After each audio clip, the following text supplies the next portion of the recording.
All right, well, we're joined now by Arianna Huffington, co-founder, editor-in-chief of Huffington Post. Arianna, good evening. Good evening, Keith. Richard's last point there, forgive me if I'm a little flustered, but that seems rather startling to contemplate that in a day and age when presumably we're all, whatever we think of the threat of terror in this world, presumably we're all on the same side if we have something to do with this country, that somebody might be deliberately in the counterterrorism system that we employ around the world, deliberately withholding information no matter what the consequences might be. What do you think of that?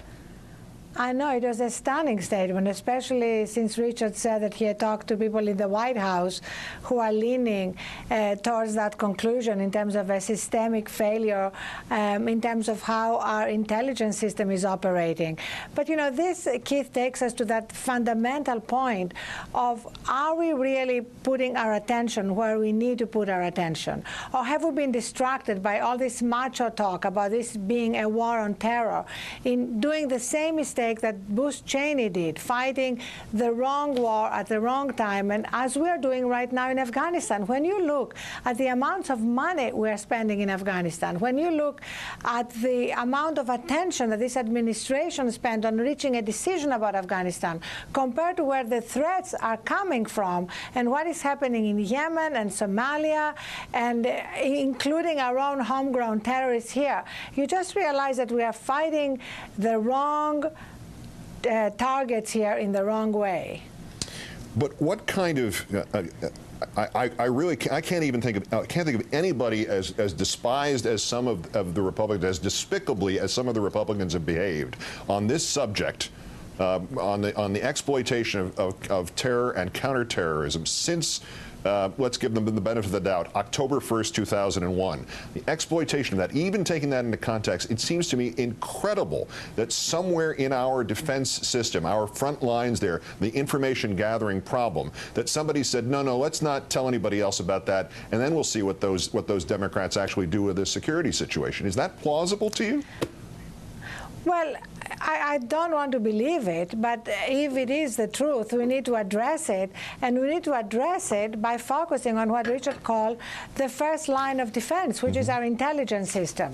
And that remains the truth. No matter how much money we spend in sending troops to faraway places, the first line of defense is our intelligence system, and we have not put the kind of attention we need to on that, including, of course, the second line of defense, which is our airport security. All right, to the domestic politics and politicizing of this, Arianna, some Bush administration veterans inside and outside the current administration have said publicly, or if they lack integrity, they said it privately, that Mr. Obama is both A, largely maintaining Bush-era security measures, improving upon them even, and B, doing a good job at that.